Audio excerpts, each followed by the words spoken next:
किसी इस वक्त की बड़ी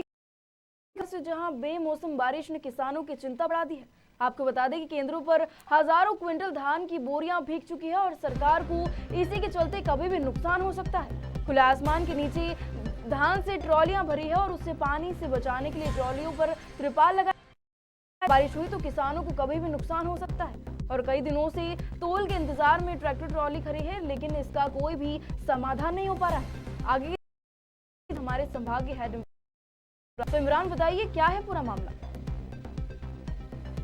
इमरान जी। बारिश, हेलो,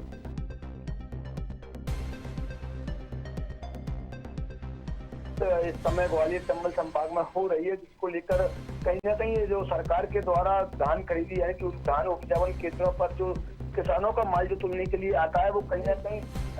उपजावन केंद्र जितने भी बनाए हुए धान खरीदी के, तो वहाँ पर सरकार के द्वारा जो खरीद ली गई है धान अभी तक वो करीब हजारों बोरियां वहाँ पर केंद्रों पर रखी हुई है खुले आसमान के नीचे। इस वर्ष से हल्की फुल्की बारिश धान को धान भीगी भी है और हालांकि जब मौसम विभाग के द्वारा है 2 दिन पहले ही चेतावनी दे दी जाती है कि हल्की फुल्की ग्वालियर चंबल संभाग में बारिश होगी, तो उस समय ही धान खरीदी केंद्रों के प्रबंधकों को अपना पुख्ता इंतजाम करना थी। और अभी जो कांटे जो लगाए गए हैं सरकार के द्वारा वो कहीं ना कहीं वेयर हाउस के पास में ही लगाए गए हैं, तो उनको वहाँ रखने की व्यवस्था भी वहीं पर कराई गई है। उसके बावजूद भी कहीं ना कहीं बहुत बड़ी लापरवाही प्रबंधकों की सामने आई है, जिसको लेकर जो धान भीगी है तो बोरियां धान की भीग रही है और अगर अधिक बारिश होती है तो कहीं ना कहीं बड़ा नुकसान सरकार को हो सकता है। तो इसका जिम्मेदार आखिरकार कौन होगा? जब प्रबंधकों को यह पता था कि आखिरकार मौसम विभाग के द्वारा चेतावनी दी जा रही है कि लगातार सर्दी के मौसम को देखते हुए बेमौसम बारिश 24 घंटे के अंदर हो सकती है, तो पहले ही लोगों को अपनी धान की व्यवस्था को लेकर इंतजाम करना थी। और जो वेयर हाउसों पर कांटे लगाए गए हैं धान खरीदी के, वहाँ पर उनको अंदर उनको रखा दिए जाते, तो खुले आसमान के नीचे कहीं ना कहीं बोरियां रखे होंगे, इससे काफी बड़ा नुकसान हुआ भाई। अगर मैं आपको बताऊं तो किसानों के लिए भी एक बड़ा दर्द बनकर ये बारिश आई है बेमौसम, क्योंकि जब ट्रॉलियां रखी हुई है और आपको करीब पिछले एक हफ्ते से यहाँ ग्वालियर चंबल संभाग में धान खरीदी पर जिला कलेक्टर कौशल विक्रम सिंह ने एक मतलब एक नियम जो निकाले गए थे वो सत्यापन, यानी कि जो जमीन किसानों की उसका सत्यापन के लिए तो वहाँ पर वेरिफिकेशन करने के लिए पटवारी और आरआई तहसीलदार को बोला गया था, वो के होने के बाद ही तुलाई हो सकेगी। तो जिसको लेकर करीब एक हफ्ते से भी कई किसानों को भी टोलियां खड़ी है, कोई 2 दिन से खड़ा है, कोई 3 दिन से खड़ा है, वेरिफिकेशन के इंतजार में सत्या खड़ा हुआ है। लेकिन उसका कहीं ना कहीं हल्की फुल्की बारिश से उसका भी किसानों का भी नुकसान हुआ। हालांकि अभी हल्की फुल्की बारिश के कारण किसानों ने अपनी व्यवस्था अपने स्तर से त्रिपाल लगाकर या कहीं भी कैसे भी कर ली है, लेकिन कहीं ना कहीं अगर बड़ी बारिश होती है और जोरदार बारिश होती है कहीं ना कहीं किसानों को भी बड़ा नुकसान होगा। मैं अगर बात करूं प्रांचल भितरवार का किसान जो पहले ही बाढ़ से पीड़ित बैठा हुआ, पहले भी काफी नुकसान झेल के बैठा हुआ है, और अगर इस तरह की बारिश फिर से बेमौसम बारिश होती है तो कहीं ना कहीं किसानों का भी एक बड़ा नुकसान होने की आशंका है। तो वहाँ पर प्रशासन के द्वारा भी जो टीमें गठित की गई थी पटवारियों की, आरआई की, जो धान खरीदी के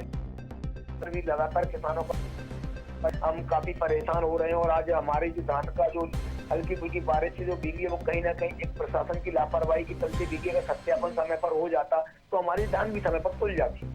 तो इमरान जी, जो नुकसान हो रहा है तो इसकी जिम्मेदारी कौन लेगा? जो बोरियां हैं उसे समय समय पर व्यवस्थित सुविधा से क्यों नहीं रखा जा रहा है?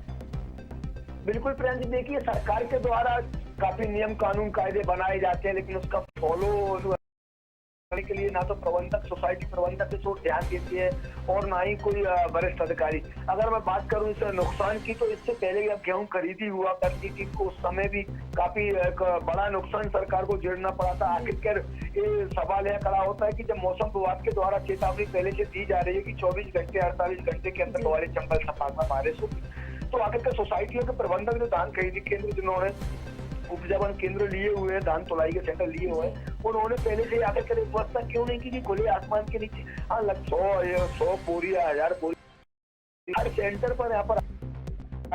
पड़ी हुई है। और कई जगह तो मैंने ये भी देखा है कि बीच में जो 2 से 3 दिन तौल बंद रही है उसके बाद भी अगर आप वेयर हाउसों में अपनी धान को नहीं रखवा पाए तो कहीं ना कहीं एक बड़ी लापरवाही प्रबंधकों की, सोसाइटी प्रबंधकों की देखने को आई है। हालांकि अब इसका नुकसान का सरकार किस हिसाब से कैसे क्या करती है, लेकिन अब सोसाइटी प्रबंधकों को कैसे क्या इसको दिशा निर्देश देते हैं, लेकिन कहीं ना कहीं वरिष्ठ अधिकारियों का भी इसमें एक लापरवाही सामने आई है। अगर समय समय पर यहाँ पर निरीक्षण हुआ करता होता सब सेंटरों का, नौबत ना आती और हल्की फुल्की बेमौसम जो बारिश हुई है उससे जो धान भीगी है वो कहीं ना कहीं ना भीगी, और कहीं ना कहीं वरिष्ठ अधिकारियों को इस ओर बिल्कुल भी ध्यान नहीं है, चाहे वो किसान परेशान होता हो या सरकार का नुकसान हो रहा हो। लेकिन वहाँ पर भितरवार अनुभाग की बात करूँ या डबरा अनुभाग की बात करूँ या घाटी गाँव या बुरारगानी ग्वालियर चंबल संभाग में कोई भी ऐसा वरिष्ठ अधिकारी मौकों पर नहीं पहुंचता है। किसान तहसील परिषद के चक्कर लगा लगा के परेशान हो जाता है, ना तो उसका सत्यापन हो पाता है और ना ही, और ऐसे में सबसे बड़ी बात यह है कि जो व्यापारी होते हैं वो कहीं ना कहीं पहले जो पंजीयन किसानों के नाम पे करा लेते हैं और उनकी धान को पहले तोला, तभी बहुत बड़ा घोटाला अभी मिला था, जिसको लेकर कलेक्टर ने सख्त निर्देश दिए थे कि अब बिना पटवारी आरआई के सत्यापन की बिना यह तोल नहीं की जाए। तो कहीं ना कहीं जो डिले होने का कारण है किसानों की जो धान जो हो रही है वो कहीं ना कहीं अधिकारियों की वजह से सारा नुकसान उनको झेलना पड़ रहा है। अगर पहले से ये शक्ति हो जाती तो शायद आज ये दिन किसानों को नहीं देखना होता। तो इमरान जी, जो ये इतनी लापरवाही बढ़ती जा रही है, तो इस लापरवाही के चलते किसानों को कभी भी बड़ा नुकसान हो सकता है, तो क्या इसका मुआवजा भरने की बिल्कुल जैसे कि मैंने बताया कि अभी जो धान खरीदी केंद्र जो बनाए हुए सोसाइटी और कहीं ना कहीं इसमें एक अधिकारियों की मिली भगत से जो पहले का यहाँ पर हुआ करते थे, यूपी की धान यहाँ पर तुल गई है, या किसानों का जो पहले किसी किसान पे 10 बीघा जमीन है उसके पास धान बिल्कुल भी नहीं है, तो ऐसे पहले जो ऑनलाइन पंजीयन हुआ करते थे वो व्यापारी जो होते हैं धान तुलाने वाले शासकीय केंद्रों पर उनको पहले पंजीयन करा लेते हैं। उसके बाद में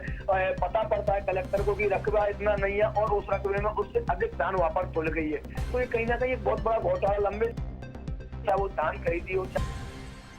इस ओर अगर प्रशासन विस्तार से शुरू से ही अगर इस ओर